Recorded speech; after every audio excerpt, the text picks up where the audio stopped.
Magandang araw kaibigan! Isang kwento ng pag-ibig ang muli kong ibabahagi sa inyo na tiyak na magbibigay kilig at hahaplos sa inyong mga puso. Pero kung bago ka pa lamang sa akin channel, huwag niyo pong kalimutang i-like ang video, i-subscribe ang channel, at i-click ang bell icon para lagi kayong updated sa mga parating pa na upload. Ang pangyayari sa buhay ni Ocampo pagkatapos siyang kupkupin ng isang bilyonaryo ay simple lamang. Napagyaman niya ang kanyang talento at ang kabuhayan niya. Ang lahat ng iyon ay ginawa niya hindi lamang para sa kanyang sarili, kundi para tuparin ang kagustuhan niyang tuklasin ang nangyari sa kanyang ama at pagbayarin ang salarin. Hindi nawala ang pagnanais sa puso niyang alamin kung sino ang pumaslang sa kanyang ama. Kahit sabihin pang bata pa siya nang mangyari iyon at marami ng magandang nangyari sa buhay niya, ay hindi pa rin nagbabago ang gusto ng kalooban niya. Marahil ay simple lamang ang dahilan. Ang kanyang ama ang nag-iisang tao sa mundo na nakilala niya na konektado sa kanya. Bagamat gumanda ng higit pa sa inaasahan niya ang takbo ng buhay niya, ay naniniwala siyang kung nabuhay lamang ang kanyang ama, ay mas naging mainit pa ang kanyang mga Pasko, kaarawan at pagtatapos. Habang tumatanda siya, ay lalong umiigting ang pagnanais niyang makilala ang pumaslang sa kanyang ama at malaman kung bakit ginawa nito iyon.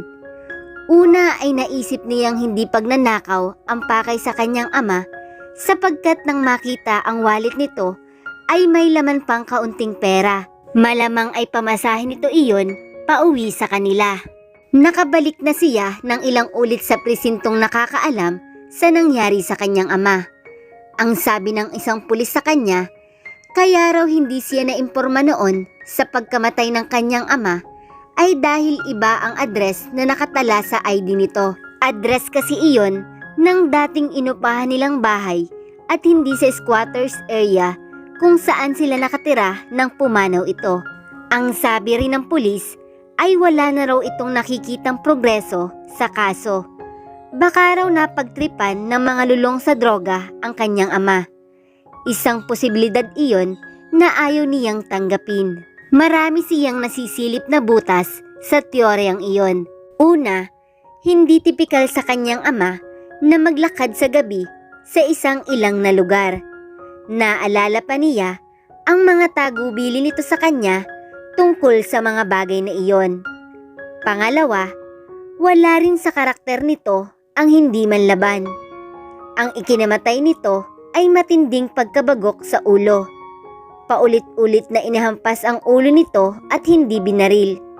Ibig sabihin ay nakalapit ng husto ang pumaslang dito. Walang palatandaan na nanlaban ng kanyang ama, wala ring palatandaan ng dugo ng iba sa pinangyarihan ng krimen.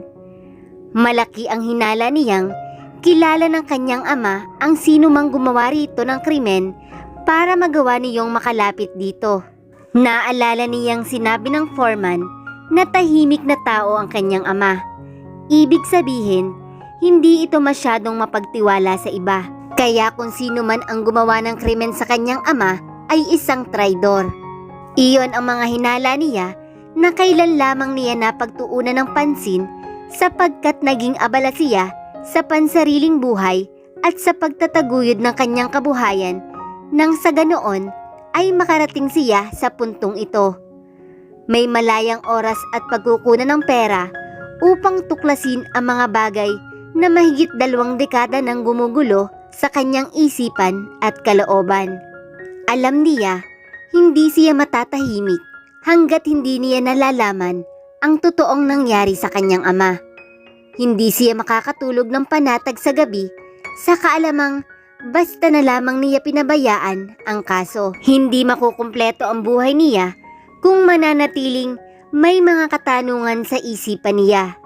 Lalong hindi siya mapapayapa kung sa likod ng isip niya ay alam niyang mayroong isang taong nakaligtas sa paggawa ng ganong kalaking krimen. May 2 taon na ang nakalilipas mula nang umupa siya ng profesional upang hanapin ang nag-iisang kaibigan ng kanyang ama, si Arturo Delgado. Isa na ngayong malaking kumpanya ang dating Pipitsuging Construction Company, kaya hindi siya nahirapang makita ang dating foreman na ngayon ay meron ng sariling kumpanya. Ang nahirapan siyang hanapin ay si Arturo. Ipinahanap niya ito sa investigador sa sinabi ng kapitbahay nitong probinsya nito, sa Bataan. Walang nakakaalam kung saan sa Bataan lumipat ng tirahan ang pamilya nito. Bukod pa sa walang record ito sa NSO. Ipinahanap niya ang lahat ng Arturo Delgado, pero wala ni isa sa mga iyon ang nagtatrabaho sa maliit na construction agency na pinasukan ng kanyang ama. Merong discrepancy sa record ng foreman. Malinaw sa record ng foreman ang pangalan ni Arturo Delgado. May ID at biodata pa ito. Mali ang nakasaad sa biodata sapagkat walang ganoong tao. Nagtagal ng husto ang kanyang inupahan sa paghahanap sa bakas ni Arturo Delgado, hanggang sa ipaulit niya sa ibang investigador ang paghahanap dito. Habang walang lead, ay lalong tumitindi ang hinala niyang may kinalaman ang taong iyon sa pagkamatay ng kanyang ama. Suko na ang mga investigador niya nang sabihin niya sa mga itong hanapin ang lahat ng may pangalang Arturo sa Pilipinas na ang edad ay katulad ng nakatala sa biodata na nakuha niya mula sa dating foreman. Sinabi ng unang investigador na baka raw nagsasayang lamang siya ng pera sapagkat hindi raw siya sigurado kung totoong Arturo ang pangalan ng lalaki. Naiintindihan niya ang punto nito, pero iyon lamang ang kanyang lead. It was possible that the man only changed his surname. Naisip niyang kung hindi pa rin sila makakahanap ng lead, ay saka niya ipapapublish sa mga babasahin ang larawan ng lalaki. Sa ikatlong Arturo na hinanap nila sila nakajakpat. Ang larawan nito ay kamukha ng nasa biodata. Tama siya. Apelyido lamang ang binago nito. Ang totoong pangalan ay Arturo Manny Bautista at buhay pa ito. Ano pa ba ang iisipin niya kundi ito ang siyang may kasalanan sa pagkamatay ng kanyang ama? Noon ay hindi pa malinaw sa kanya ang posibleng motibo nito, kaya nagpa-imbestiga pa siya. Natuklasan niyang ang dating piyon na si Arturo Manny Bautista ay isa ng Don ngayon. Si Don Manny Bautista na ito nawala pala sa probinsya ng Bataan kundi nasa probinsya ng Quezon. Unti-unti niyang nalaman ang mga bagay-bagay tungkol dito. It took a lot of money and time to able to do that. Natuklasan niyang sa kaparehong linggo mula nang matuklasan ang bangkay ng kanyang ama ay may ibinenta ito kay Arturo Manny Bautista. Isang lupa iyon sa Batangas na nang lalo niyang saliksikin ay nalaman niyang nakuha ng kanyang ama mula sa lola niya ilang linggo bago ito pinaslang. Kung ang kanyang ama siguro ang pinaimbestigahan niya, baka mas mabilis na dumating sa kanya ang mga kaalamang iyon. But there was no use regretting his decision. He found out things about his father. Natuklasan niyang nagmula pala ito sa may kayang pamilya. Naalala niya ang mga kwento nito noon. Noong bata pa raw ito ay maayos ang buhay nito. Nalaman niya na ang lola niya ay may malawak na lupain sa Batangas. Mula sa mga kababayan ng lola niya ay natuklasan niya ang kwento ng pamilya niyang hindi niya kailanman nakilala. Isang matandang hindi makarinig ang nagkwento niyon sa kanya. Sa tulong ng isang apo nitong siyang tagasigaw sa tenga nito. May 2 anak pala ang lola niya, ang kanyang ama at isa pang lalaki na mas nakakatanda rito. Ang paborito raw ng lola niya ay ang panganay na anak. sapagkat ang kanyang ama raw ay isang lagalag, babaero at hindi masunurin. Ayon sa bali-balita ay naglayas daw noon ang kanyang ama dahil sa matinding away nito at ng lola niya. Mula raw noon ay wala nang narinig na balita ang mga tao tungkol sa kanyang ama. Marahil ay doon na nagsimula ang yugto ng buhay nitong kasama siya at ang kanyang ina na ayon rin sa kanyang ama ay pumanaw noong 2 taong gulang pa lamang siya. May mga larawan siyang kasama niya ang kanyang ina kaya hindi siya nagduda sa sinabi ng kanyang ama. Bukod pa sa tuwing araw ng patay ay dinadalaw nila ang nitsyo ng kanyang ina. Hindi masabi ng matandang nakausap niya kung ano ang pinag-awayan ng kanyang ama at lola. Siguro ay hindi na niya malalaman pa iyon kahit kailan. Ilang taon daw naging malulungkutin ang kanyang lola at sa huling sandali nito ay ipinahanap ang kanyang ama, isang bagay na hindi na raw nagawa ng kanyang tiyuhin sapagkat ito man ay nagkasakit ng malubha. Ilang taong naging masasakitin ito at tila raw, ayon na rin sa matandang nakausap niya, bumubuti lamang ng ilang linggo. Sapat lamang ang panahong iyon upang maibenta ng pira-piraso ang lupain ng mga ito. Hanggang sa tuluyan ng pumanaw ito. Doon na nagtapos ang kwento ng matanda. Nalaman na lamang niya ang karugtong ng kwento base sa impormasyong nakalap ng investigador na inupahan niya. Binalikan ng kanyang ama ang lupa. Pagkatapos magbayad ng amilyar, ay maliit na lupa lamang ang nakuha nito. At iyon nga ang kapirasong lupa na ibinenta nito kay Arturo Manny Bautista. Ang lupa ngayon ay mall na ang nakatayo. Ibinenta rin pala iyon ni Arturo pagkalipas lamang ng 3 buwan. Sa Quezon Province na ito naninirahan sa loob ng mahabang panahon at kamakailan lamang ay naging don na ito. Ang swerte nga naman, marami pang blanco sa kanyang istorya na alam niyang si Arturo Manny Bautista lamang ang maaaring pumuno pero hindi niya inaasahan na ito ang pupuno roon. Siya na mismo ang sumagot sa kanyang katanungan. 3 lamang naman ang posibleng nangyari. Una, merong pera noon si Arturo at pagkatapos bayaran ang kanyang ama ay pinaslang nito upang mabawi ang pera. Ang pera sa wallet ng kanyang ama ay hindi na nito pinakialaman. Pangalawa, nagtiwala ang kanyang ama rito at pinirmahan ang deed of sale ng lupa kahit wala pa ang pera sa kamay nito, ngunit walang perang ibabayad si Arturo kaya pinaslang nito ang kanyang ama. Pangatlo, nagboluntaryo si Arturo na samahan ng kanyang ama sapagkat alam nitong makukuha nito ang titulo ng lupa. Tinakot nito ang kanyang ama at sa pilitang pinapirma sa deed of sale saka ito pinatay. Wala na siyang makuhang ebidensya laban kay Arturo na sasapat upang makulong ito. Pero hindi siya makukontentong ganun na lamang na kailanman ay hindi makakamit ng kanyang ama ang hustisya dahil wala na siyang magagawa upang mailagay sa likod ng rehas si Manny Bautista. Siya na lamang ang kikilos upang makaganti sa pagpatay nito sa kanyang ama.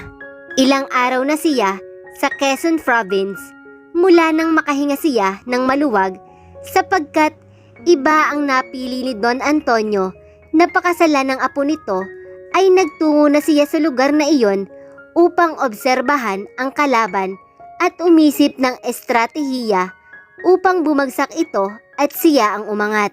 It was something he knew how to do so well. After all, that was business we're all about. He now owned 4 companies under one name, Ocampo Industries. Nagsimula ang Ocampo Industries may 10 taon na ang nakararaan. Nagtrabaho siya noon sa isang malaking kumpanya ng pagkain bilang sales manager. Nakapasok siya roon sa pamamagitan na rin ni Don Antonio. He heard that the canning company was shutting down. Nakita niya ang magandang oportunidad ng negosyo. Lakas loob siyang nanghiram ng puhunan kay Don Antonio kahit wala siyang pang-collateral. The old man was truly kind and loaned him a capital. Doon na nagsimula ang lahat. Since then, he had bought 4 companies and rebuilt them. Sa ganoon siya mahusay sa estratehiya. Ilang araw na pagtigil niya sa Quezon ay natuklasan kaagad niya kung ano o sino ang kahinaan ni Don Arturo Mani, ang nag-iisang anak nitong si Martina. She was everything he disliked in a woman. He didn't need to do any intensive research to get to know Martina. Ang buong pamilya nito ang nagpapangalandakan ng kahinaan ng mga ito. Ang mga ito mismo ang nagsasabi sa lahat kung ano ang mga ito sa pamamagitan na kung paano mamuhay ang mga ito. Hati ang opinyon ng mga tao tungkol sa mga ito. Merong natutuwa, meron ding naiinis. Ang may-ari ng bahay na inupahan niya sa bahaging iyon ay isa sa mga natutuwa sa mag-ama. Teacher ni Martina ang lalaki, at sa ilang gabing pag-uusap nila ay nalaman niya ang ibang impormasyon tungkol sa mag-ama na hindi alam ng ibang ordinaryong tao.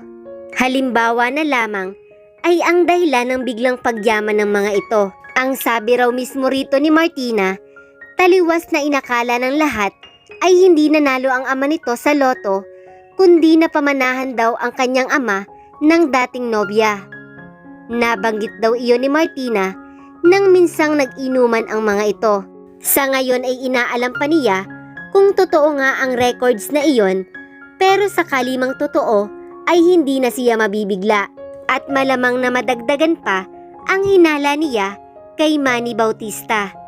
Parang masyado namang maswerte ito na bigla na lamang itong napamanahan ng isang taong ni hindi nito kamag-anak, at kung nagawa na nito minsan na pumatay para sa kapirasong lupa, bakit hindi nito maaaring ulitin para sa isang malaking kayamanan? Ngayon ay buhay milyonaryo na ito, biglang yaman. Ganun na lamang kung magpamukha ito ng yaman nito. Nakakatawa ito, maging ang pamilya nito.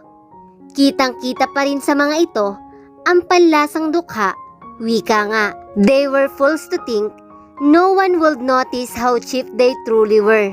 Hindi madaling itago ang kawalan ng edukasyon. Sophistication was not something one could achieve overnight. Sa nakikita niyang gayak ni Arturo, lalo na ang anak nito, ay lalo siyang nakakadama ng galit sa mga ito. They acted as if they were the royal family, but show in their ways what they truly were: uneducated, cheap, outrageous. Sumama siya sa may-ari ng inuupahan niyang bahay sa birthday party ni Martina. It was during that night that he decided to meet them personally. Iba ang ginamit niyang pangalan, si Troy Ocampo. Gumawa siya ng mga calling card na nakaprint ang pangalan niyang iyon. Ang mga taong nakakakilala sa kanya ay sa tunay na pangalan siya tinatawag, Ricky Ocampo. Mahirap nang maalala ni Don Manny ang kanyang tunay na pangalan, sapagkat hindi iyon ordinaryong pangalan. Iyon ay kung nabanggit dito ng kanyang ama ang totoo niyang pangalan, sapagkat ang tawag ng kanyang ama ay Ricky. Alam ng pinakamatalik niyang kaibigang si Brian ang plano niya. Nakilala niya ito sa ampunan ni Don Antonio. Ito ang batang noong dumating siya ay katulad niyang nailang sa kakaibang kilos ni Don Antonio. Nauna lamang ito sa kanya sa ampunan ng 2 linggo.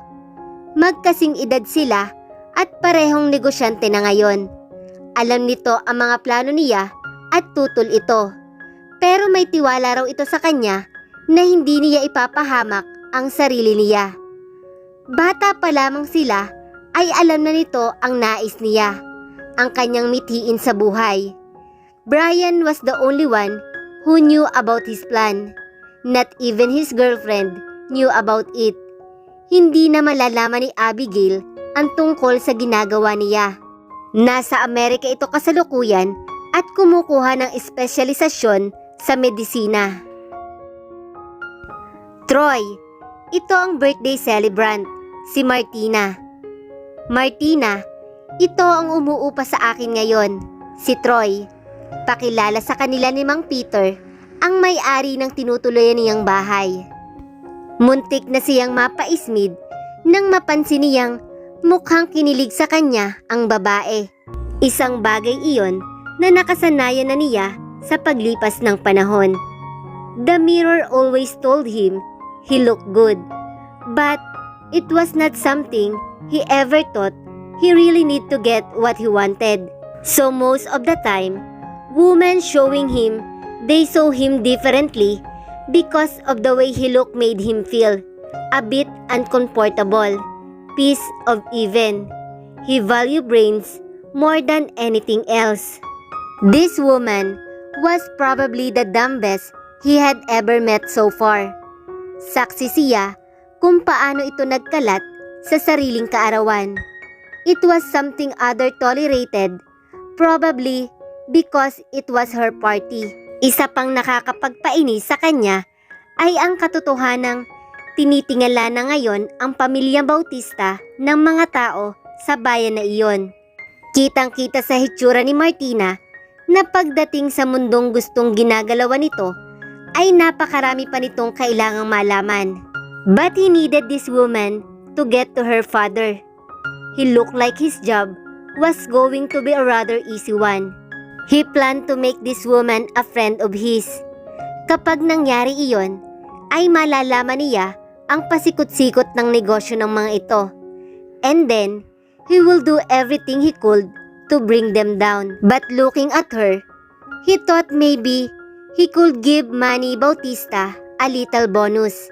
Why not break this woman's heart too? Ano man ang gawin niya sa pamilyang ito ay hindi lalabis sapagkat wala nang mas matindi pa sa ginawa ng ama nito sa kanyang ama.